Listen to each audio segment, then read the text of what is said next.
can I just complete my point? So that there is something untouched, using which the general idea, which the business general idea, which all others are following, he is using his insight and actually improving the whole system. So that's the reason it's a mix of. I will come to the point that it is a mix of both the things. I could have understood, but you see, in the last 2 to 3 minutes that you spoke, you have already used two technical concepts. You have used the term success and you have used the term mind. Now, real estate or pharmaceutical business or the business of selling shoes or software, that does not matter. If one enters into it with the ambition of success, then it is already a social phenomenon.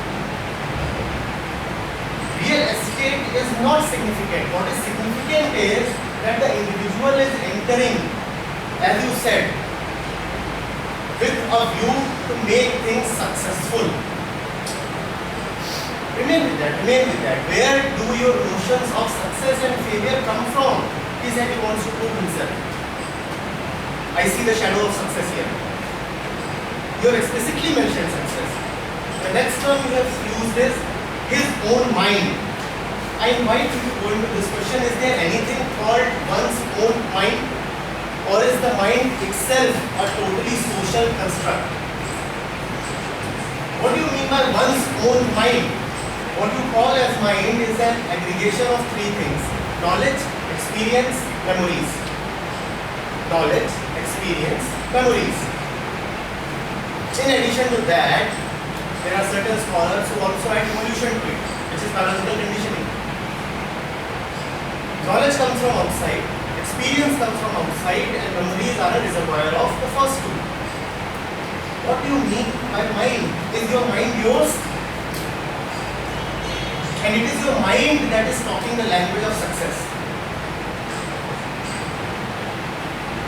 I suppose most of you have claims,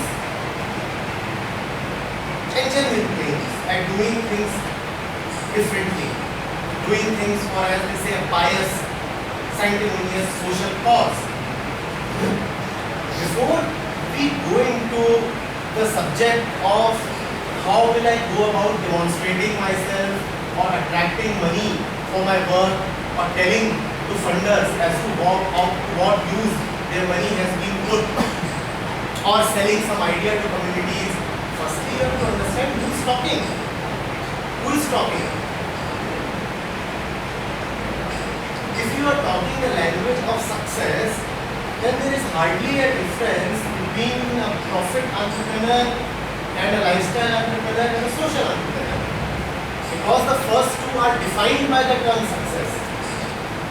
They talk the language of success.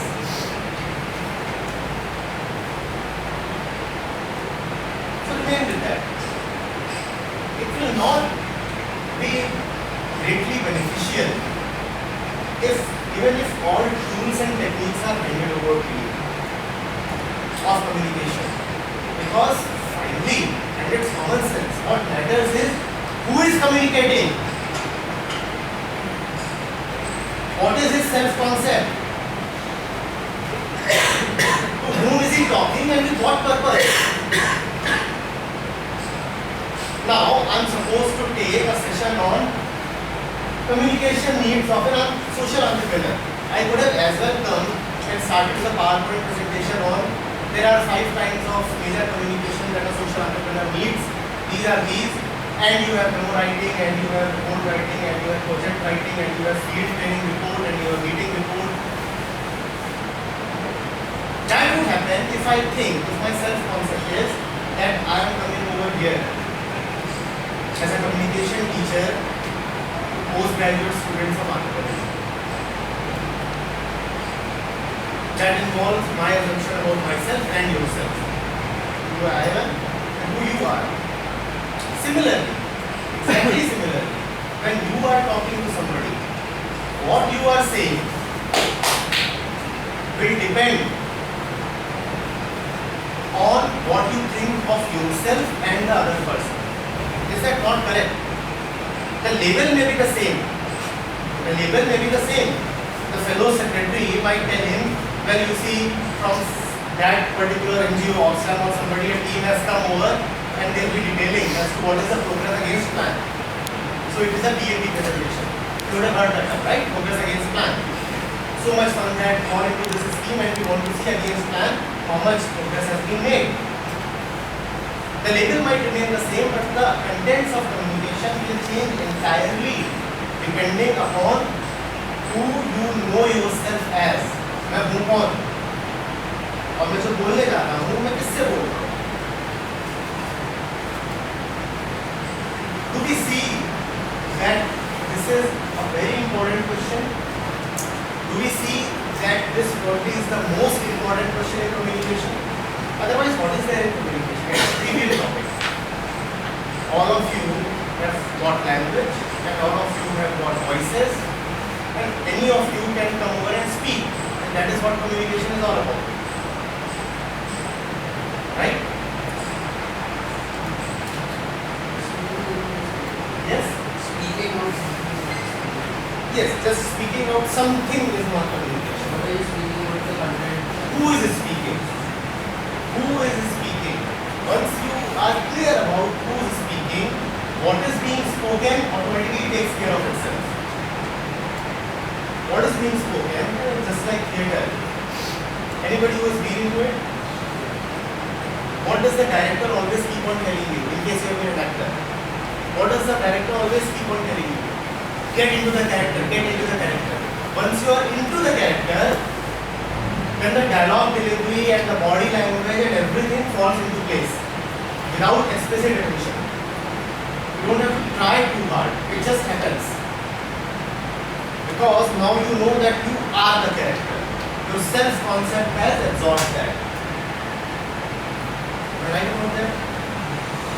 So when you stand in front of an audience to make a fundraising proposal,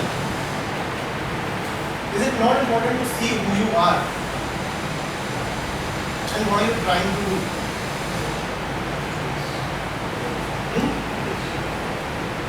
And then will not the tools and tactics follow in a relatively easy way? You will not really need to be taught about that. Do you see that? It should be a clear question. It should be a clear question. Getting the character. Till that point of who I am might become in the conflict. So you are thinking that that's That is true. That is true because in theatre you are getting into somebody else's skin. Here you are not getting into somebody else's skin. It's your own. The problem is it's so easy to get into somebody else's character and so mighty difficult to get into your own. I asked you for a role play and we utilize that also over the course of my experience. I asked you for a role play and I asked you to play your neighbor. You will do that with some success. Most difficult role play is when I take a topic as I and you will stand there not knowing what to do about it. That's the most unknown quantity. I. My work over the last 8 years has involved speaking to audiences of all natures and all kinds for all purposes. And I am sufficiently experienced to say ultimately what you are carrying on that PowerPoint or on that visual or on that audio matters not for much. It's that odd question that comes from the audience and your spontaneous response to it. It's the unexpected, trivial remark and how you respond to it. And that response cannot be a thing of planning. You cannot prepare for it. That in the 17th minute of my presentation, I am going to say such and such smart thing.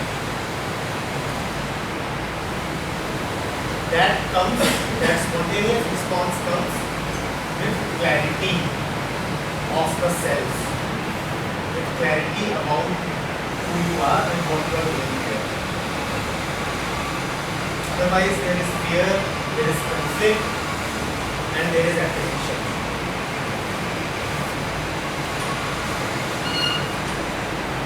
There is apprehension. Have you ever wondered why public speaking is such a dreaded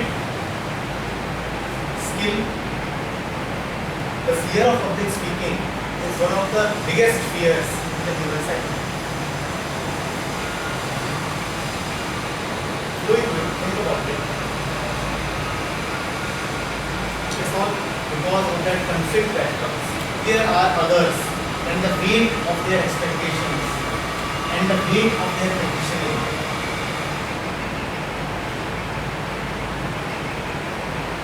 And the penetration of their eyesight.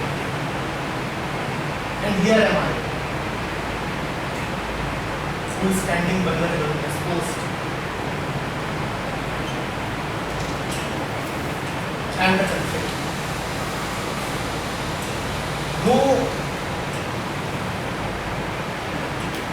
preparation works as a defense against that. No preparation works as a defense against that. When I was doing my post-graduation,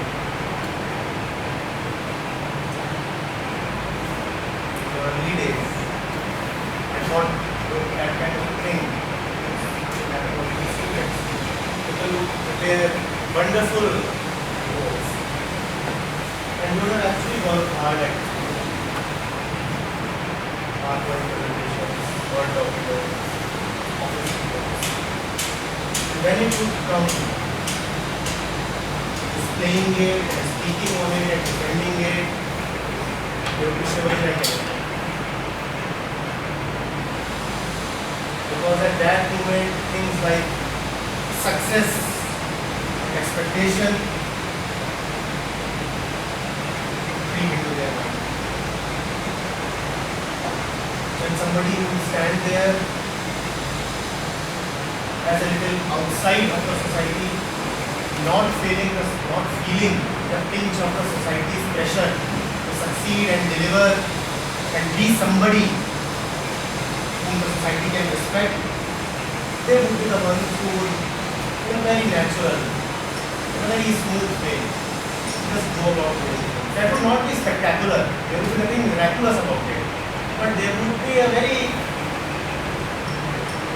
warm kind of comfort about it. There would be little violence in it, very little violence in it. You would stand there not feeling the heat, not feeling the violence that an audience unleashes at you. Have you seen? Can you see that standing in front of an audience and making a presentation or a speech or a proposal is a thing of great violence? Can you understand the violence contained in it? Can you see that if you are trying for success, then actually there is a war going on, where there are two parties and something at stake? What else is the definition of war? And what else is the definition of violence?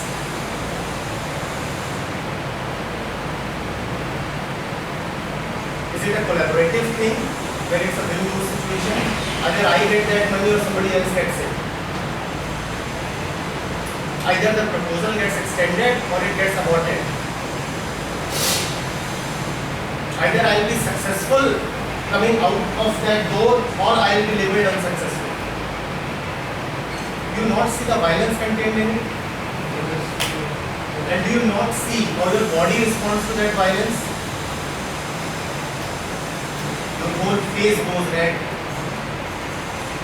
I've seen people shivering in their pants and all the sweating and this and that and all the pre-work that goes, preparation. I'm prepared for war, not for love. Prepare for violence.